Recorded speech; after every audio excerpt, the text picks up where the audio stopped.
मालदीव के राष्ट्रपति मोहम्मद मुइज़्ज़ू ने दावा किया है कि उनके देश में किसी विदेशी मिलिट्री मौजूदगी नहीं है। उन्होंने कहा कि हम अपनी ताकत बढ़ा रहे हैं और जल्द ही एक समय ऐसा आएगा जब हमें किसी विदेशी मिलिट्री की जरूरत नहीं पड़ेगी और न ही कोई विदेशी सेना यहाँ होगी। लेकिन ये मालदीव के दोगलेपन का स्पष्ट नजारा है। जानिए कैसे। मुइज़्ज़ू का यह बयान भारतीय सेना के वापस आने की खबर के बाद आया है। मुइज़्ज़ू का मन है कि वह पूरे मालदीव पर समुद्री, हवाई और जमीनी स्तर पर अपनी ताकत बनाए रखे। इसलिए वह अपनी समुद्री इलाके का अंडर वाटर सर्वे कराना चाहता है। मुइज़्ज़ू पर चीन के प्रति के झुकाव का आरोप है। वह एक प्रो चाइना लीडर हैं। मालदीव से भारतीय सेना के पहली खेप 10 मार्च तक निकल जाएगी, बाकी 10 मई तक। फिलहाल 88 भारतीय सैनिक मालदीव में मौजूद हैं, जो वहां पर हेलीकॉप्टर्स और एयरक्राफ्ट की उड़ानें संचालित कर रहे हैं।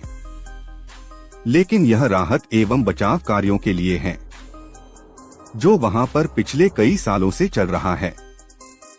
मालदीव ने चीन के जासूसी जहाज जियांग यांगहोंग 3, जिसे चीन रिसर्च वेसल कहता है, उसे अपने देश आने की अनुमति 23 जनवरी 2024 को दी थी।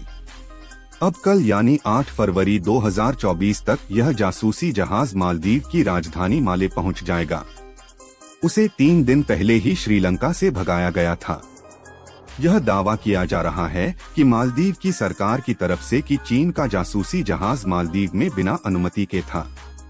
इसके बाद मालदीव के राष्ट्रपति ने चीनी सरकार से जवाब मांगा था और चीन को अगले दिन तक जवाब देने के लिए दिया था।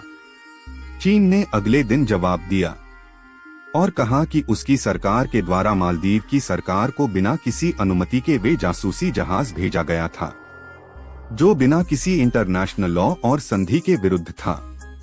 चीन ने अपने बयान में कहा कि उसकी सरकार के द्वारा चीनी जहाज के व्यवहार की जांच कर रही है, जो बिना किसी अनुमति के चला गया था, जबकि मालदीव के राष्ट्रपति ने चीन के जवाब का इंतजार कर रखा है और फिर उसके बाद उसके द्वारा लिया जाएगा। चीन की सरकार का कहना है कि चीन के जहाज को दूसरे देशों की अनुमति के साथ ही जाना चाहिए। चीन का कहना है कि चीन के जहाज की किसी भी तरह की गतिविधियों के लिए उसकी सरकार की अनुमति की जरूरत है। अब यह देखना है कि मालदीव के राष्ट्रपति कैसे जवाब देते हैं और चीन के इस दावे को कितनी ध्यान से देखते हैं।